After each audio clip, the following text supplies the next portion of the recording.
আল্লাহ তাআলার দরবারে লাখ কোটি শুকর আদায় করি যে মহান আল্লাহ সুবহানাহু ওয়া তাআলা আমাদেরকে আজকের এই জুমার দিনে জুমার নামাজ আদায়ের উদ্দেশ্যে আল্লাহ তাআলার ঘরে আমাদেরকে আগে ভাগে এসে বসার তৌফিক দিয়েছেন। এজন্যই শুকর আদায় করে সন্তুষ্ট চিত্তে আল্লাহর দেওয়া জবান দিয়ে উঁচু কণ্ঠে বলি আলহামদুলিল্লাহ। আল্লাহ রাব্বুল আলামিন যাকে ভালোবাসেন তার জন্য দিন পালন করা সহজ করে দেন। সুবহানাল্লাহ। আল্লাহ যাকে ঘৃণা করেন তার জন্য দিন পালন করা কঠিন হয়ে যায়। আল্লাহ যখন কাউকে মহব্বত করে তখন তার শত ব্যস্ততার মাঝেও তার দ্বারা আল্লাহ তাআলা আমল করিয়ে দেন। এত ব্যস্ততার মধ্যে দিয়েও দেখা যাবে যে তার নামাজের সকল বিষয় ঠিক থাকবে। তাহাজ্জুদ, আওয়াবিন, চাষ, নফল রোজা, নফল নামাজ, কোরআন তেলাওয়াত, জিকির আজকার সবকিছু ঠিক থাকবে। আর আল্লাহ যখন কাউকে পছন্দ করবেন না তখন তার অফুরন্ত সময় থাকার পরেও তার সময় নষ্ট হবে হোস্টেলে, তার সময় নষ্ট হবে রোড ঘাটের বাজারে। ওই জন্য আল্লাহর কাছে বেশি বেশি দোয়া করা যে আল্লাহ আমাদেরকে আপনি নেক আমল করার তৌফিক দান করেন। রমজান মুবারকের দ্বিতীয় জুমাতে আমরা আজকে মসজিদে এসেছি। আমাদের 20-25 দিন আগেও আমরা বলতেছিলাম যে রমজান আসতেছে, রমজান আসতেছে, আর এখন আমাদের বলতে হচ্ছে রমজান চলে যাচ্ছে, রমজান চলে যাচ্ছে। কতটুকু অর্জন করতে পারছি আল্লাহ ছাড়া আসলে আর কেউ জানে না। আর নিজেই বুঝতে পারছি নষ্ট না করে সামনের দিকে আগে। দ্বিতীয় রমজানুল মুবারকের দ্বিতীয় জুমায় আমরা সিদ্ধান্ত নিচ্ছি, সেটা হলো যে আজকের জুমার আলোচ্য বিষয় হলো যাকাত। সাধারণত বাংলাদেশের প্রেক্ষাপটে মুসলমান যাকাত দিয়ে থাকে রমজান মাসে। এই রমজান মাসে যেহেতু যাকাত দিয়ে থাকে, তাই আমাদের মুসলমানদের এই বাংলাদেশে বেশিরভাগ যাকাত সংক্রান্ত আলোচনা রমজান মাসে করা হয়ে থাকে। কিন্তু আমাদের আসলে উচিত বছরের মাঝখানেও 2-3 বার যাকাত নিয়ে আলোচনা করা। রমজান চলে যাওয়ার পর 1 বছর যাকাতের উপর আলোচনাই হয় না আমাদের।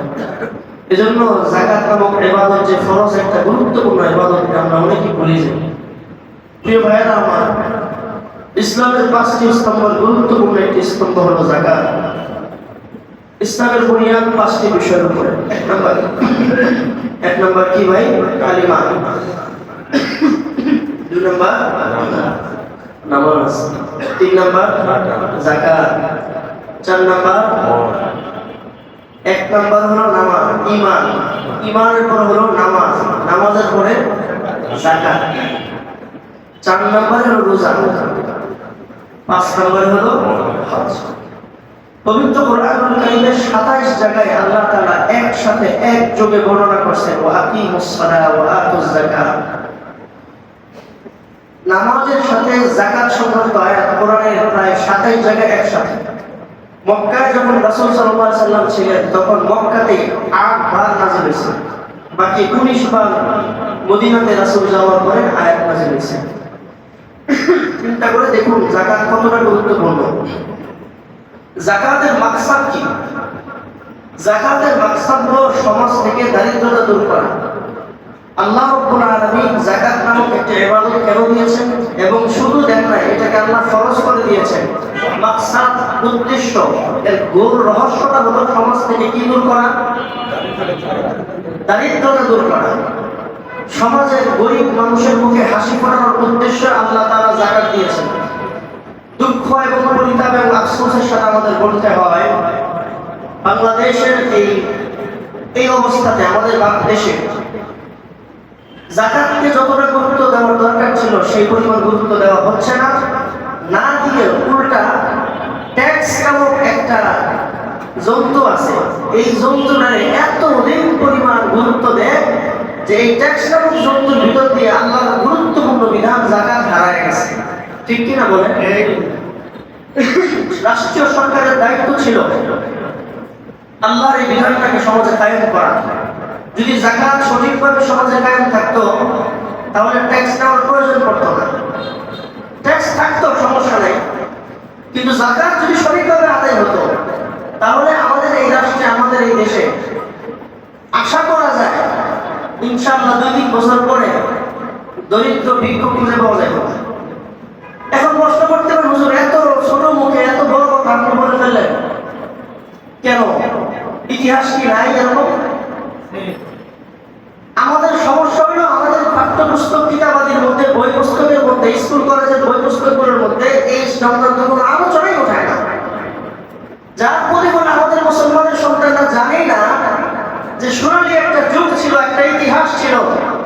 আল্লাহ রাসূল সাল্লাল্লাহু আলাইহি সাল্লাম দীর্ঘ 23 বছর মেহনত করার পর এমন এক সমাজ ব্যবস্থা বিশ্ববাসীকে উপহার দিয়ে গেছেন, যেই বিশ্ববাসী সারা পৃথিবী দেখছে যে রাসূলের ইন্তেকালের পর আবু বকর সিদ্দিক যখন খেলাফতের দায়িত্বে আসেন, তখনকার সময়ে বিচারকের দায়িত্ব ছিলেন ওমর ফারুক রাদিয়াল্লাহু আনহু। আবু বকর হলো রাষ্ট্রের প্রধান আমিরুল মুমিনিন, বিচারক হলো ওমর ফারুক রাদিয়াল্লাহু আনহু। যাকাত ভিত্তিক অর্থমন্ত্রী ছিলেন আলী রাদিয়াল্লাহু তাআলা আনহু। অবস্থা এরকম দাঁড়াইছে রাসূলের ইন্তেকালের পরে আবু বকর ওমর ফারুক রাদিয়াল্লাহু আনহু এবং আবু বকর সিদ্দিকের 2 বছর 6 মাস, আবু বকর সিদ্দিক 2 বছর 6 মাস তিনি দায়িত্বের মধ্যে ছিলেন। এই 2 বছর 6 মাসে ওমর ফারুকের কাছে একদিনও একটা বিচার নিয়ে আসা হয়নি। সুবহানাল্লাহ বলেন, শুধু বৈশা মাত্রা বেতন পেতেছে আমিরুল মুমিনিন, আমার আর এই কাজ করতে ভালো লাগে না, সারাটা দিন বসে থাকে, একটা বিচার আসে না। এটা হলো অভিযোগ ওমর ফারুকের। অর্থমন্ত্রী সাহেব বলেন আলী রাদিয়াল্লাহু আনহু, উনি বলে কি আশ্চর্য ব্যাপার, এত এত যাকাতের সম্পদ আমার কাছে আসতেছে মুসলমানদের, 2 বছর দেওয়ার পরে 3য় বছরের মাথায় যাকাত নেওয়ার মতো লোক খুঁজে পাওয়া যায় না। আল্লাহু আকবার। সাহাবায়ে কেরাম যাকাতের বদলা নিয়ে বলে আইয়ুহাল ফুকারা তাআল, হে গরীব দুঃখীরা, আল্লাহর রাস্তায় আমার একটু বাঁচাও, আমারে বাঁচাও, আমার এই যাকাতের সম্পদ দেওয়ার লোক পাইতেছি না, এটা আমার ঘরেও রাখতে পারতেছি না, এই হারামিটা বাইরেও বাড়াইতে পারতেছি না, কেউ নিয়ে একটু এটা বাঁচাও। সুবহানাল্লাহ বললেন না ভাই? এই ছিল সাহাবায়ে কেরামের যুগের সোনালী সময়। দুর্ভাগ্য এই ইতিহাস আমাদেরকে ভুলাই দেওয়া হয়েছে। ওমর ফারুক রাদিয়াল্লাহু আনহু ক্ষমতায় আসলেন, মুআজ ইবনে জাবাল রাদিয়াল্লাহু আনহুকে ইয়ামেনে পাঠানো হয়েছে। ইয়ামেন হাদিসের ইতিহাসে সোনালী অক্ষরে লেখা, তো রাষ্ট্রের যেই দেশের জন্য যাকাতের সম্পদ বণ্টন করা হতো সেই রাষ্ট্রে পাঠিয়ে দেওয়া হতো। মুআজ ইবনে জাবাল ইয়ামেনের গভর্নর হওয়ার পর তার কাছে যাকাতের সম্পদ মক্কা থেকে যখন যাচ্ছে প্রতি বছর, প্রথম 2 বছর দিয়েছে ঠিক মতো, 3য় বছরে অর্ধেক সম্পদ পাঠিয়ে দিয়েছে আবার মদিনা মক্কাতে, 4র্থ বছর আবার 3 ভাগের 2 ভাগ পাঠিয়ে দিয়েছে, 5ম বছর আবার 13 ভাগের 3 ভাগ পাঠিয়ে দিয়েছে। আমিরুল মুমিনিন এবার রাগ হয়ে গেছে ওমর ফারুক, মুআজকে জিজ্ঞেস করতেছে কি ব্যাপার মুআজ, এখন প্রতি বছর তোমার কাছে যাকাতের সম্পদ যাচ্ছে, এগুলো আবার রিটার্ন ব্যাক আসতেছে কেন মক্কার মধ্যে, কি করো তুমি, কি দায়িত্ব ঠিকমতো পালন করো না?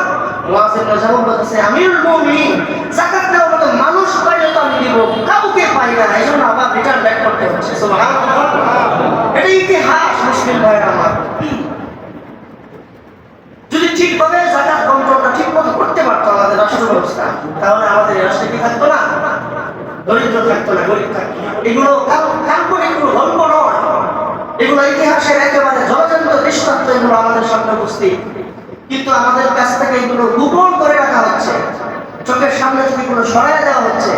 ট্যাক্স নামক একটা যন্ত্র আমাদের সামনে দিয়ে দিছে, এটা দিয়ে রাষ্ট্রের প্রায় 70% 60% মুসলমান ট্যাক্স পাঠিয়ে দিতেছে। একজনে কি পরিমাণ ট্যাক্স পাঠিয়েছে আল্লাহ জানে কথা। এরপর ট্যাক্স আসে, বেশি আসলে ঘুষ দিয়ে কমায় ফেলতেছে। এই হলো অবস্থা। মুআজ ইবনে জাবালের পরবর্তী সময় ওমর বিন আব্দুল আজিজ, যাকে দ্বিতীয় ওমর বলা হয়, তার সময়কার ঘটনা।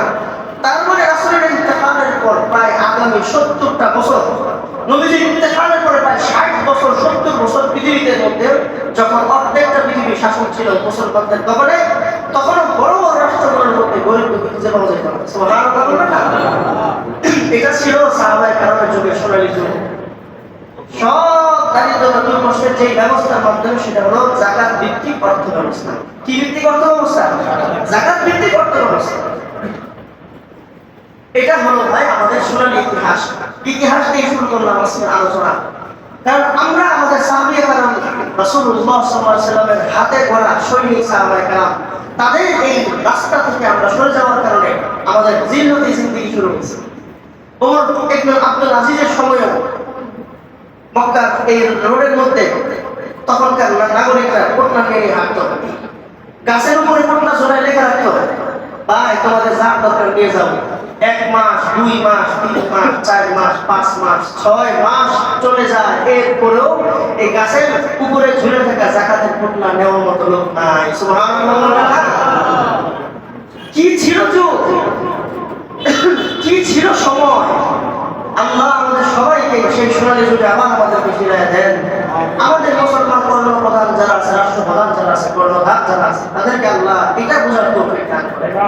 আজকের এই আধুনিক প্রযুক্তির সময় বিজ্ঞানের এই চিত্তাকর্ষণ সর্বোচ্চ শিখরে বিজ্ঞান পৌঁছে গেছে, এখনো পর্যন্ত ওনারা এটা বুঝতেছে না যে যাকাত কতটা সমাজের জন্য অ্যাপ্রোপ্রিয়েট। যতগুলো ধনী আছে পৃথিবী বাংলাদেশের মধ্যে সকল ধনীদের অ্যাকাউন্ট ব্যাংকে আছে। যদি রাষ্ট্র ব্যবস্থায় সিদ্ধান্ত নিত যে 1 বছর পরে একটা টিপ দিব, এক টিপে 2.5% সবার ধনীদের ব্যাংক থেকে চলে যাবে, এটা রাষ্ট্রের পক্ষে ফরজ তার উপরে করা। এটার জন্য কোনো গুণা হবে না, বাস 2.5% ওখান থেকে যাকাত কেটে নিবে, এটা না করে ট্যাক্স আসে। আমরা আমাদের সকলকে যাকাতের গুরুত্ব বোঝার তৌফিক দান করেন। ইসলামের দ্বিতীয় গুরুত্বপূর্ণ একটি বিধান হলো ঈমানের পরে নামাজ, নামাজের পরে যাকাত। এই যাকাতকে আমরা ফরজ করে দিয়েছে। নামাজ না পড়লে যেভাবে ঈমানদার বলা কঠিন, যাকাত আদায় না করলে সেভাবে তাকে ঈমানদার বলা কঠিন, তাকে ঈমানদার বলা কঠিন। এজন্য যাকাত গুরুত্বপূর্ণ একটি বিধান। এরপরে যাকাত এতটাই গুরুত্বপূর্ণ, যাকাত আসে কাজে যাদেরকে আল্লাহ সম্পদ দিয়েছে। এখন যদি প্রশ্ন আসে সম্পদ কার, আমাদেরকে যে সম্পত্তি, সম্পদ কার? জোরে বলতে হবে সম্পদ কার? কোন ব্যক্তি তার নিজস্ব যোগ্যতায়, নিজস্ব ভরসায় সম্পদ অর্জন করতে পারবে না, সম্ভব না কখনো। যদি এটা হইতো তাহলে দেখবেন বাংলাদেশের মধ্যে যারা দিন মজুর শ্রমিক আছে, তারা কোটিপতি যারা আছে তাদের চাইতে অনেক বেশি পরিশ্রম করে যায়। এমনও হাজারো হাজারো লাখো লাখো শ্রমিক আছে যারা জীবনের পর জীবন কাজকর্ম করতে করতে তারা কি ওই কোটিপতি ধনীর মতো বসতে পারে? আর ওই কোটিপতি ঘরের মধ্যে বসে বসে কি করে কলম দিয়ে লেখে, কি করে না করে, ব্রেন খানা কি করে, বাস দিন দিন তার টাকা শুধু বাড়তেই আছে। আল্লাহ তাকে চাইছে বড়লোক বানাবে, তার বড়লোক বানাই দিয়েছে। আল্লাহ তার ক্ষেত্রে যেটা বিধান আছে সে সেটাই পাইছে, ঠিক কিনা? সম্পদ চাইলেই তো কাম হইতে পারে না। এজন্য আকীদার কিতাবে আছে, বলা হচ্ছে কেউ যদি বলে আমি কষ্ট করে কামাই করে রোজগার করি, আমি আমার সন্তানকে খাওয়াই, আমি আমার স্ত্রীকে খাওয়াই, এটা শিরক।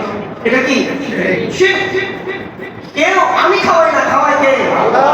আমি কামাই করি যে বলতেছি, আমার এই কামাই করার দুটো যন্ত্র, হাত, এটা কার দেওয়া?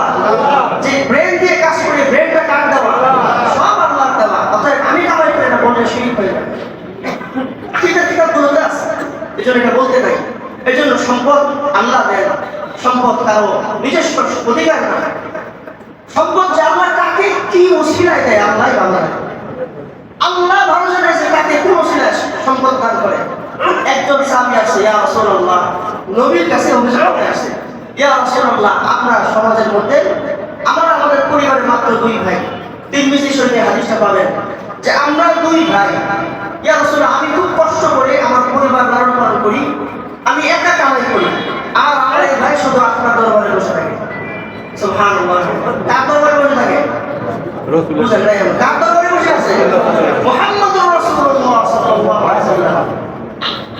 কলিজার নবীর দরবারে বসে আছে, মাহবুবের দরবারে বসে আছে, দিন শিখে, ইলমে দিন শিখে। যখন এভাবে অভিযোগ দিছে, তখন আল্লাহর রাসূল তাকে শক্ত ভাষা বলে দিল, আরে আহম্মক কথাকার, এই যে এই তোমার ভাই এই দরবারে আসে, ইলমে দ্বীন শিখে, কোরআন ও সুন্নাহ শিখে, এর বরকতে আল্লাহ তোমাদের রিজিক দান করতেছে। সুবহানাল্লাহ। এর কারণে তোমরা রিজিক পাইতেছো। কাকে যে আল্লাহ কোন কারণে রিজিক দেয় এটা বোঝা বড় মুশকিল। জুন্নুন মিসরি মিশরের এক বড় আল্লাহওয়ালা বুজুর্গ ছিলেন। তার এক বিখ্যাত গ্রন্থের মধ্যে আমি পড়লাম, আশ্চর্য লাগছে আমার কাছে। তিনি মাছ ধরতে নদীর পাড়ে গিয়ে, মাছ ধরতে নদীর পাড়ে যাওয়ার পরে প্রতিদিন মাছ ধরতে তার 5 বছরের একটা মাসুম বাচ্চা মেয়ে তাকে সাথে করে নিয়ে যাইত। তার কাছে পোটলা থাকতো, উনি মাছ ধরতে ধরে ধরে মেয়ের কাছে দিত, দেওয়ার পরে সে ঝুড়ির মধ্যে রাখতো। এভাবে 2 মাস মাছ ধরছে। কিছুদিন পরে বাচ্চা মেয়েটা মারা যায়। বাচ্চা মেয়েটা মারা যাওয়ার পর আবার তিনি সেইভাবে মাছ ধরা শুরু করতে গেছে। কিন্তু এবার আর আগের বারের মতো বরকত আসে না। সুবহানাল্লাহ, আগের বারের মতো বরকত আসছে না। এতদিন পর্যন্ত জুননুল মিসরি রাহমাতুল্লাহি আলাইহি তার ধারণা ছিল যে আমি বেশি আমল করি, আমি তাহাজ্জুদ করি, আমি টাকা বেশি আল্লাহর রাস্তায় দান করি, আমার সময়ের দান বেশি, যেহেতু আমি ইবাদত করি বেশি, এজন্য মনে হয় আল্লাহ আমার বরকত দিয়ে দেয়। অন্যরা 3 ঘন্টা মাছ ধরা যা পায়, আমি আধা ঘন্টা যা পাই যাই। কিন্তু এইবার মেয়েটা মারা যাওয়ার পরে যখন এই 3 ঘন্টা হয়ে গেছে, অন্যরা যেরকম পাইতেছে সেও তেমন পাইতেছে, তার মন খারাপ হয়ে গেল। আকাশের দিকে যখন তাকাইলো, হঠাৎ এলকা, এটাকে বলে এলকা, আল্লাহর পক্ষ থেকে তার হৃদয়ের উপরে ইলহাম নাযিল হয়ে গেল। জুন্নুন, এতদিন পর্যন্ত তুমি চিন্তা করতা যে তোমার আমলের কারণে তোমরা বেশি বেশি মাছ পাইতা, তোমার রিজিকের ব্যবস্থা হইতো। না না না, তোমার সাথে যে মাসুম বাচ্চা মেয়েটা আসলে 5 বছরের, এই মেয়ের বরকতে আমি আল্লাহ তোমাকে রিজিকের মধ্যে বরকত দান। সম্পদ আল্লাহ কাকে কোন ছেড়ে দেয় আল্লাহ ছাড়া কেউ জানে না ভাই। ঘরের সবচেয়ে দুর্বল ব্যক্তির জন্য আল্লাহ সম্পদ দিয়ে থাকে। প্রতিটা ঘরে হয়তো যদি কারো ঘরে দুর্বল মাসুম থাকে, ল্যাংড়া থাকতে পারে, নোলা থাকতে পারে, কারা থাকতে পারে, বধির থাকতে পারে, তার উসিলা আমাদের ঘরে রিজিক দান করে। অতএব কেউ এটা ভাবার সুযোগ নাই যে আমার যোগ্যতায় রিজিক আসতেছে। আল্লাহ আমাদের সকলকে এগুলো বোঝার তৌফিক দান করেন।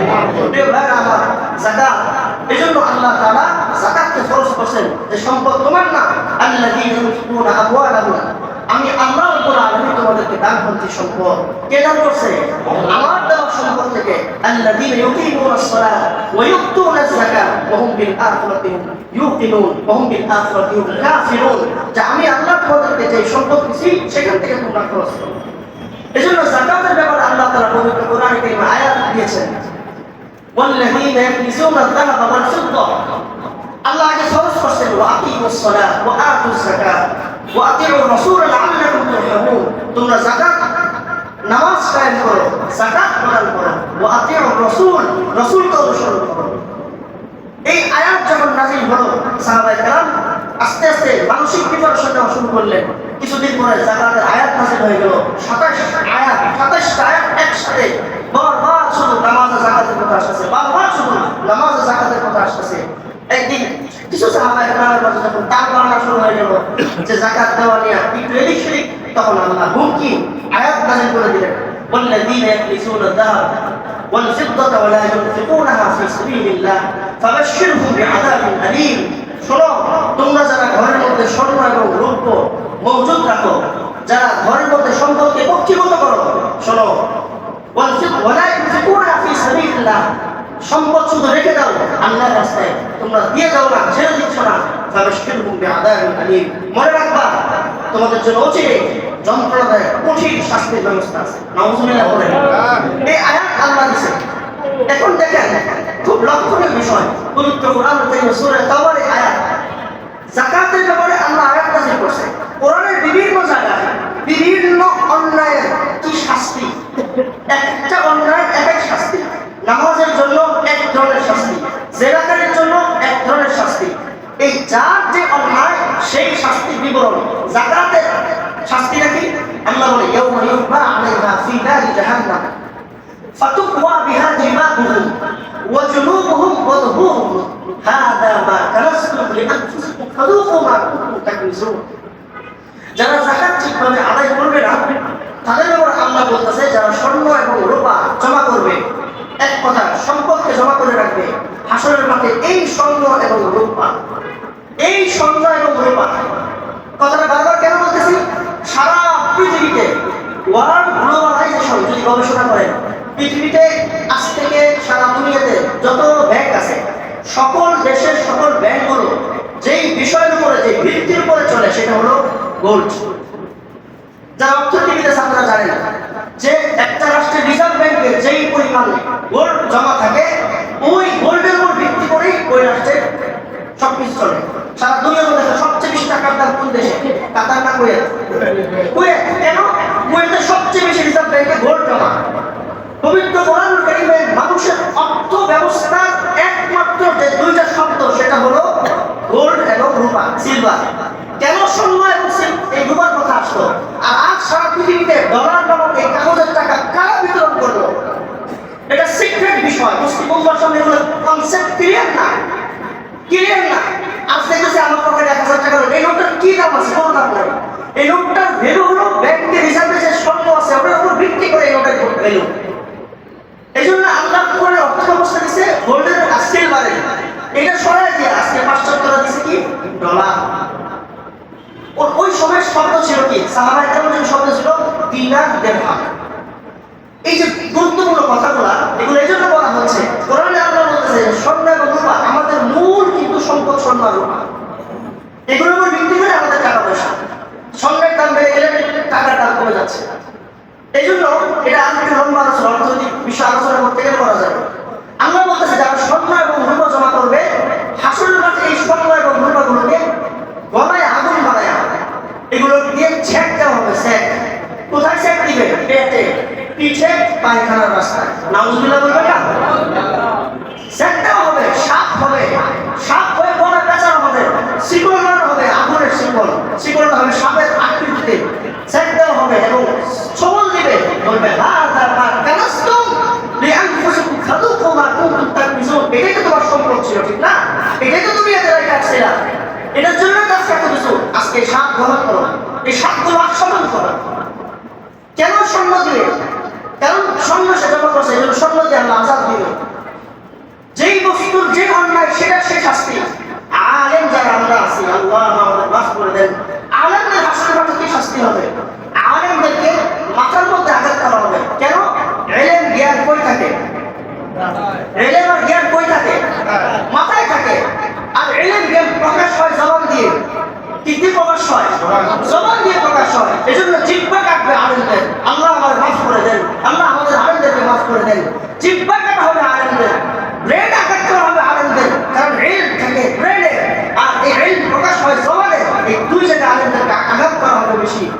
যারা দুনিয়াতে জিনা করছে তাদের শাস্তি কি?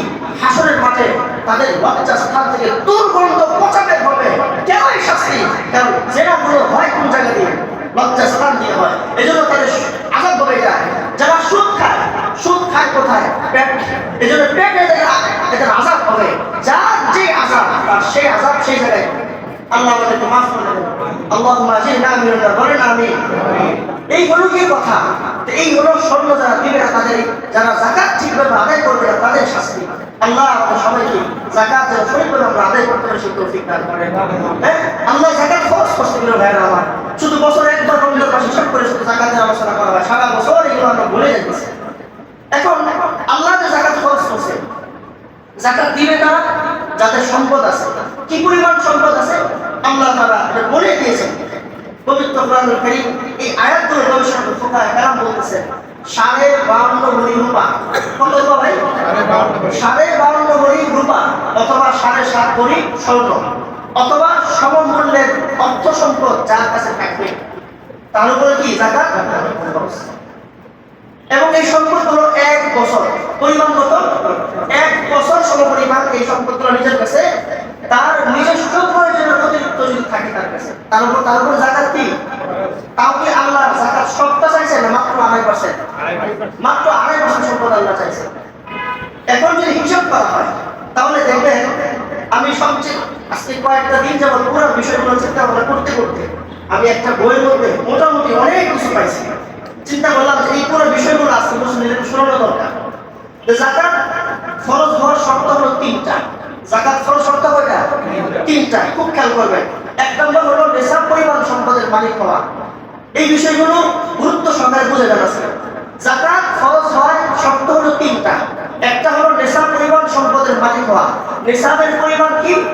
52.5 ভরি রূপা, অথবা 7.5 ভরি স্বর্ণ, অথবা এই সমপরিমাণ সম্পদ যদি কারোর কাছে নিজের প্রয়োজনের যে খরচটা আছে এই খরচের অতিরিক্ত 1 বছর ঘরে অথবা ব্যাংকে কোনো জায়গায় অথবা কারোর কাছে পড়ে থাকে, তার উপরে যাকাত কি? ফরজ। 2 নম্বর হলো এই সম্পদটা 1 বছর হতে হবে, এবং এমন একটা সম্পদ যে সম্পদ নিয়মিত বাড়ে। এগুলো অনেকগুলো কথা লাগছে অতিরিক্ত। এখন এই যে নেশাবগুলো দিছে, অনেকগুলো নেশাব দেওয়ার পর বিশেষ করে কয়েকটা কথা আছে দেখেন। প্রয়োজনে উদ্বৃত্ত টাকা পয়সা, বাণিজ্য দ্রব্যের মূল্য যদি 52.5 তোলা রূপার সমপরিমাণ হয় তাহলে তার যাকাতের হিসাব পূর্ণ হয়েছে। যদি সোনা, রূপা, টাকা পয়সা কিংবা বাণিজ্য দ্রব্য এগুলো কোটি পৃথকভাবে আলাদা আলাদা করে নিসাব পরিমাণ না থাকে, কিন্তু এসবের একাধিক সামগ্রিক পরিমাণ রয়েছে যা একসাথে করলে 52.5 ভরি। অনেকের ধরেন আধা ভরি স্বর্ণ আছে, আধা ভরি কোটি রূপা আছে, ব্যাংকে 20,000 টাকা আছে, কার কাছে কর্জ 30,000 টাকা আছে, এরপরে বিভিন্ন জায়গায় এমনি সামনে মিলায়া 1,20,000 টাকা অথবা 1,30,000 টাকা সম্পদ রয়ে গেছে, তার উপরে যাকাত করছে। আইএস ভাই বর্তমান রূপা 52 রূপার দাম কত? রূপা রূপা রূপা 2,26,000, 52 রূপার দাম। সুবহানাল্লাহ, আলহামদুলিল্লাহ। আমি গত বছর শুনছিলাম 1,28,000 মতো, 1,20,000 মতো শুনছিলাম। আরেকটা কথা বলি, মজার কথা, সাহাবায়ে কেরামের যুগে স্বর্ণ এবং রূপার দাম সমান ছিল। মানে 7.5 ভরি স্বর্ণের যে পরিমাণ দাম, 52 ভরি রূপার সেই পরিমাণ দাম ছিল। এখন দেখেন বিশ্ব ব্যবস্থা রূপার দাম কমায় ফেলছিল, আমার হঠাৎ বেড়ে গেছে। তাই 52 ভরি রূপার দাম 2,26,000 টাকা।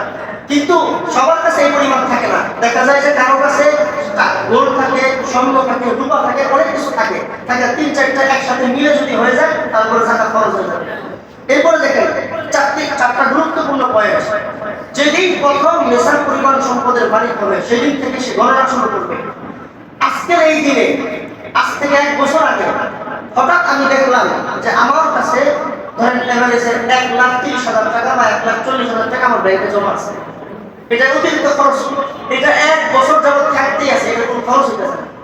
যেদিন আমি ওই যাকাতের নেশাব পরিমাণ সম্পদের মালিক হয়ে যাব, আমি ডেট লিখে রাখবো যে আজকে এই দিনে আমি নেশাবের মালিক হয়ে গেলাম। এরপর থেকে আমার দিন গণনা শুরু হবে। চন্দ্র মাসের হিসাবে 12 মাস পর আমি যাকাত দিব, 11 মাস পরেই দেওয়া যায়। এটা হলো গুরুত্বপূর্ণ কথা।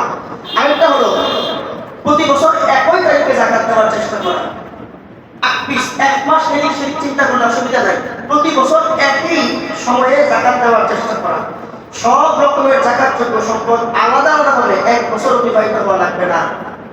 একটা সম্পদের উপরেই যদি যাকাত খরচ হয়ে পড়ে তাহলে এর সাথে আরো যা যা আছে, যেমন ধরেন আপনার রূপার উপরে যাকাত খরচ হয়েছে, 1 বছর পরে যখন আপনি গণনা শুরু করবেন তখন আপনি দেখবেন যে আমার রূপা ঠিক আছে, ঘরের মধ্যে আরো 20,000 টাকা জমছে, দোকানের মধ্যে 2 লক্ষ টাকার মাল আছে, এই সবগুলো একসাথে যোগ হবে। বুঝতে পারছেন? এক সম্পদের সাথে সবগুলো কি হবে? একটা সম্পদের উপরে যদি যাকাত খরচ হয়ে যায় তাহলে বাকি সম্পদ সবগুলো একসাথে যোগ হয়ে যাবে। একটার উপরে হলে আমি মাদ্রাসার মালিক হয়ে গেলাম। এরপরে আরো গুরুত্বপূর্ণ কয়েকটি কথা আছে। মৌলিকভাবে যাকাতের সম্পদ হলো 4টা। 1 নাম্বার জমি থেকে উৎপাদিত ফসল, জমি থেকে উৎপাদিত ফসল। এরপর হলো ব্যবসায়িক সম্পদ, এরপরে স্বর্ণ, রৌপ্য, মুদ্রা, টাকা, ডলার, ইউরো। স্বর্ণ, রৌপ্য, মুদ্রা, টাকা, ডলার, ইউরো। তাহলে জমি জমা যাদের আছে তাদের এটা হলো যাকাতের সম্পদ। ব্যবসায়িক সম্পদ স্বর্ণ, রৌপ্য, মুদ্রা, টাকা, ডলার, ইউরো। এরপর হলো চতুষ্পদ জন্তু, গরু, ছাগল, ভেড়া, এই যাদের আছে ছাগল, এগুলোর ব্যবসা যাদের আছে, অথবা গৃহপালিত পশু কিন্তু অনেকগুলো আছে, 10টা, 5টা, 30টা, 40টা আছে, এগুলো হলো যাকাতের সম্পদ। আবার খেয়াল করেন, বাসা বাড়ির যাকাত, বাসা বাড়িতে থাকে আমাদের যাকাত যোগ্য সম্পদ 3টা। 1 নাম্বার ব্যবহৃত অথবা অব্যবহৃত স্বর্ণ এবং রূপা আমাদের ঘরে যাদের থাকে, চাই সেটা নিজের কাছে থাকুক অথবা ব্যাংকে থাকুক অথবা অন্য কোথাও থাকুক, এগুলো যাকাত দিতে হবে। এরপর নগদ জমানো টাকা অনেকের ঘরে থাকে, সেটা সঞ্চয়পত্র, ডিপোজিট, বিকাশ, নগদ, রকেট, যেই জায়গায় থাকুক, যেখানেই থাকুক যাকাত দিতে হবে। এরপরে প্রাপ্য কর্য অর্থাৎ পাওনার সম্ভাবনা আছে এমনকি আপনার কাছে, আপনি যখন যাকাতের হিসাব করবেন, আপনি যদি জানেন যে আমার 5 লক্ষ টাকা আরেক জায়গায় আছে, আমার এক বন্ধু আমার কাছ থেকে 5 লক্ষ টাকা নিছিল কিন্তু এখন সে দিচ্ছে না, সময় হলে দিয়ে দিবে, তার কাছ থেকে টাকাটা পাবো এই আশা আছে, তাহলে যাকাতের সম্পদ যদি হিসাব হবে ওই টাকা ওইটার সাথে যোগ হবে। ওই টাকার সাথে কি হবে? সময়, বুঝতেছেন তো ভাই সবাই কথাগুলা? একটু কঠিন। যাকাত শুধু আমরা কি করি, শুধু একটু সম্মান, একটু রূপাতে হিসাব করে বাস দিয়ে দিতেছি, ভালো করে কেউ হিসাব করতেছি না। অনেকে আছে শুধু টাকার হিসাব করে দিয়ে দিতেছে, কিন্তু আরো যে কত কিছু আছে, ডিপোজিট আছে, ফিক্সড ডিপোজিট, বীমা আছে, ইন্স্যুরেন্স আছে, রকেট, নগদ, বীমা, এই সব একসাথে যোগ হবে। এরপরে আমি যদি যে টাকাটা খরচ দিব সেটা যদি পাই তাহলে সেটা হিসাব করে দিতে হবে। আর যদি বন্ধু তার বাড়া করতেছে 5 লাখ টাকা দিতেছে না, 6 মাস পরে, 1 বছর পরে, 2 বছর পরে এগুলো ঘুরাইতেছে, তাহলে গিয়ে ওই টাকা যেদিন আমি পাবো 5 লক্ষ টাকা, সেদিন সাথে সাথে সেখান থেকে 8% ছেড়ে দিতে হবে। পাওয়ার পরে ব্যবসায়িক ক্ষেত্রে যেসব সম্পদ যাকাত যোগ্য, ফ্যাক্টরির কাঁচামাল, বা ব্যবসা যারা আছেন, ফ্যাক্টরির কাঁচামাল, তৈরিকৃত পণ্য, দোকানের পণ্য, গোডাউনের পণ্য, তৈরির প্রক্রিয়াধীন পণ্য, মানে আমি কিছু কাঁচামাল কিনে আনছি, এটা দিয়ে আমি একটা প্রোডাক্ট তৈরি করবো, কাপড় তৈরি করবো, কাপড় তৈরি করার জন্য আমি কিছু প্রোডাক্ট কিনছি, সুতা, মেশিন, অনেক কিছু কিনছি, এগুলো একবারে বিভিন্ন ধরনের মেডিসিন সব আনছি কাপড় তৈরি করবো। এই যে তৈরি করার পণ্যটা, এটার উপরে যাকাত আছে। সুবহানাল্লাহ, সুবহানাল্লাহ। তাহলে এগুলা ব্যবসায়ী সম্পদের যাকাত বের করার জন্য ওই দিনের বাজার মূল্যটা নিতে হবে। যেই দিন যাকাতের হিসাব করা হবে, ওই দিন আমার দোকানে যে জিনিসগুলো আছে, ওই জিনিসগুলো বিক্রয় মূল্যটা হিসাব করতে হবে। ক্রয় মূল্য না, আমি এটা বিক্রয় করলে কত বিক্রি করতে পারতাম, ওই বিক্রয় মূল্যের উপরে যাকাত আসবে। ব্যবসায়িক ক্ষেত্রে যেসব সম্পদ যাকাতের যোগ্য নয়, ব্যবসায়িক ক্ষেত্রে যেই সম্পদগুলোর উপর আপনার যাকাত আসবে না, কোম্পানির গাড়ি, এরপর হলো কোম্পানির বিল্ডিং, এরপরে হলো মেশিনারিজ, বিভিন্ন ধরনের মেশিন থাকে একটা ফ্যাক্টরির মধ্যে, এই মেশিনের উপরে যাকাত আসবে না। কোম্পানির স্থানীয় সম্পদ যেমন কম্পিউটার, চেয়ার, টেবিল, এগুলোর উপরে কোনো যাকাত আসবে না। যাকাত হিসাব থেকে যে সকল জিনিসগুলো বাদ যাবে, যেগুলো যাকাত আসবে না, এর মধ্যে গুরুত্বপূর্ণ একটা বিষয়, সবাই বলে হুজুর আমি ঋণগ্রস্ত। একটা লোক দুইটা বাড়ির মালিক, আমার এসে বলতেছে হুজুর আমার দুইটা বাড়ি আছে, ভাড়াটা পাই, কিন্তু বাড়ি থেকে যে পরিমাণ ভাড়া পায় তার চেয়ে বেশি আমার ঋণ দেয়। আমি তখন আমার যাকাত খরচ না, কিন্তু বাবা কি সহজ হিসাব হয়ে গেছে। সুবহানাল্লাহ, এত সহজ না। এখন কথা হলো যে ঋণগ্রস্ত তার ক্ষেত্রে কি বিধান। ঋণ দুই প্রকার। ঋণ কয় প্রকার ভাই? খুব গুরুত্বপূর্ণ মশলা। ঋণ হলো দুই প্রকার। একটা হলো নিজের প্রয়োজনে লাজেম, আমার ঘর পরিচালনা করার জন্য, আমার ঘরের আহারের জন্য, সন্তান, স্ত্রী সবাইকে ভরণ পোষণ দেওয়ার জন্য আমার কাছে টাকা ছিল না, ইমার্জেন্সি টাকার দরকার ছিল, আমি ইমার্জেন্সি ব্যাংক থেকে হোক, কোনো বন্ধুর কাছ থেকে হোক, আমি টাকা ঋণ করছি। ঋণ করে আমি আমার পরিবারকে লালন পালন করছি, তাহলে ওই সম্পদটা যাকাতের মধ্যে আসবে না। এটার প্রথম ঋণ। কিন্তু আরেকটা হলো আমি ব্যবসায়ী কাজে ঋণ নিয়েছি, বিভিন্ন ধরনের আমি অনেক কিছু কিনছি, ব্যবসায়ী কাজে আমি 1 কোটি টাকা 2 কোটি টাকা ব্যাংক থেকে নিয়েছি ব্যবসায়ী উদ্দেশ্যে। তাহলে এখন 1 কোটি টাকা ঋণ নেওয়ার পর এই টাকাটা আমি কিসের ভিত্তিতে, মানে ব্যাংকের সাথে আমার কন্ট্রাক্টটা কি হয়েছে, এই 1 কোটি টাকা আমি কয় কিস্তিতে শোধ করব। যদি একেবারে শোধ করার কন্ট্রাক্ট থাকে যে 6 মাস পরে একসাথে দিয়ে দিবেন 1 কোটি টাকা, তাহলে যাকাত থেকে এটা বাদ যাবে। আর যদি এরকম থাকে কিস্তি ভিত্তিক ঋণ, 1 কোটি টাকা 12 মাসে 12 কিস্তিতে দেওয়া হবে, তাহলে যেই মাসে যাকাতের হিসাব হবে ওই মাসের কিস্তিটা শুধু বাদ যাবে। বুঝতেছেন ভাই কথাগুলো? একটু জটিল কঠিন, এগুলো এক জমার পয়েন্ট, এগুলো সম্ভব না। যাকাত বোঝানোর জন্য কমপক্ষে 3 থেকে 4টা জমার প্রয়োজন পড়ে। তাহলে এগুলো হলো বাদ যাবে। তাহলে ঋণ হলো দুই প্রকার। এই প্রথম প্রকার ঋণের যাকাত আসবে না, যেটা আমি নিজের প্রয়োজনে নিয়েছিলাম পরিবারের ভরণ পোষণের জন্য। দ্বিতীয় প্রকার যে ঋণটা, এই ঋণের যাকাত দিতে হবে। সেটা কিস্তি ভিত্তিক যদি হয়ে থাকে, যেই মাসে আমি ঋণ দিব, যাকাত দিব, ওই মাসে কিস্তি বাদ যাবে। এরপরে গুরুত্বপূর্ণ কথা, যাকাত যাদেরকে দিতে পারবেন না, গুরুত্বপূর্ণ বিষয়, বাবা, মা, দাদা, দাদি, নানা, নানি, এদেরকে যাকাত দেওয়া যাবে না। ছেলে মেয়ে, আপন ছেলে মেয়ে, নাতি, নাতি, এদেরকে যাকাত দেওয়া যাবে না। এদেরকে এমনি আপনার লালন পালন করার দায়িত্ব এদেরকে দিতে পারবেন। এরপরে স্বামী স্ত্রী একে অপরকে যাকাত দিতে পারবে না। বিভিন্ন অন্য মাযহাবের মধ্যে স্ত্রী যদি সম্পদ থাকে তাহলে স্বামীকে যাকাত দিতে পারে, এটা অন্য মাযহাবে আছে। হানাফি মাযহাবে নিষেধ করে যে স্ত্রী স্বামীকে যাকাত দিয়ে যেন স্ত্রীর কাছে স্বামীকে ছোট না করা হয়, এজন্য না করা হয়। ধনী ব্যক্তিকে যাকাত দেওয়া যাবে না, নাস্তিক অমুসলিমকে যাকাত দেওয়া যাবে না, নাস্তিক অমুসলিমকে যাকাত দেওয়া যাবে না। তাহলে কোরআনে যে আল্লাহ তাআলা ওয়াল আমিলিনা আলাইহা ওয়াল মুআল্লাফাতি কুলুবুহুম যে বলছে যে অমুসলিমকে যাকাত দেওয়া যাবে, সেটা হলো ওই অমুসলিমকে যাকাত দেওয়া যাবে যে অমুসলিমকে ধর্মের দিকে আকর্ষণ করার জন্য, ইসলামের দিকে আকর্ষণ করার জন্য তাকে অল্প কিছু দেওয়া গেলে যেতে পারে, সমস্যা নেই। মসজিদ মাদ্রাসাতে যাকাতের টাকা দেওয়া যাবে না, হাসপাতালে যাকাতের টাকা দেওয়া যাবে না, বিভিন্ন ব্রিজ কালভার্ট করার ক্ষেত্রে যাকাতের টাকা দেওয়া যাবে না, মসজিদের বাথরুম নির্মাণের ক্ষেত্রে যাকাতের টাকা দেওয়া যাবে না, এগুলো দেওয়া যাবে না। এখন এক নজরে আমরা জানি যাকাত কয় শ্রেণীর লোককে আমরা দিব। আল্লাহ তাআলা বলেন, ইন্নামাস সাদাকাতু লিল ফুকারা'i ওয়াল মাসাকিন ওয়াল আমিলিনা আলাইহা ওয়াল মুআল্লাফাতি কুলুবুহুম ফির রিকাব। আল্লাহ 8 শ্রেণীর লোককে যাকাত দিতে বলেছেন। 8টা ক্যাটাগরি, 8টা ভাগ আল্লাহ বলেছেন। নাম্বার 1, ইন্নামাস সাদাকাতু লিল ফুকারা, ফকিরকে আল্লাহ যাকাত দিতে বলছেন।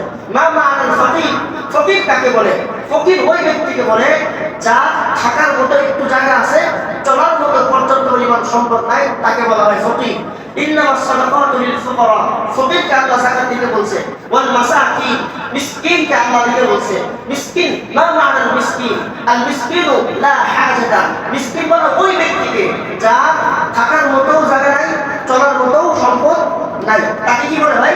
মিসকিন। তাহলে ফকির গেল, মিসকিন গেল। ইন্নামাস সাদাকাতু লিল ফুকারা ওয়াল মাসাকিন ওয়াল আমিলিনা আলাইহা। ধরেন এই বাড়িধারার মধ্যে প্রতি বছর যাকাত কালেকশন করা হয় 2 কোটি টাকা।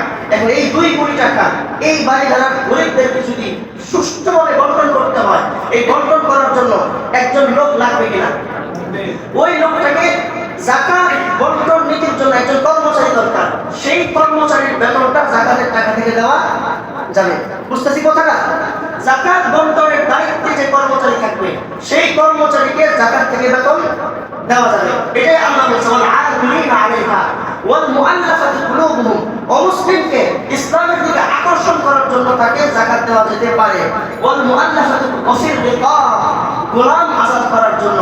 মানে এমন কিছু কিছু মানুষ আছে, সে দীর্ঘদিন বিভিন্ন ধরনের মাসলুম অবস্থায় আছে, যেমন জেলখানার মধ্যে মিথ্যা মামলায় আসামি 10 বছর যাবত সে ভুগতেছে, তার টাকা পয়সাটা এখন মামলা চালাবার মতো।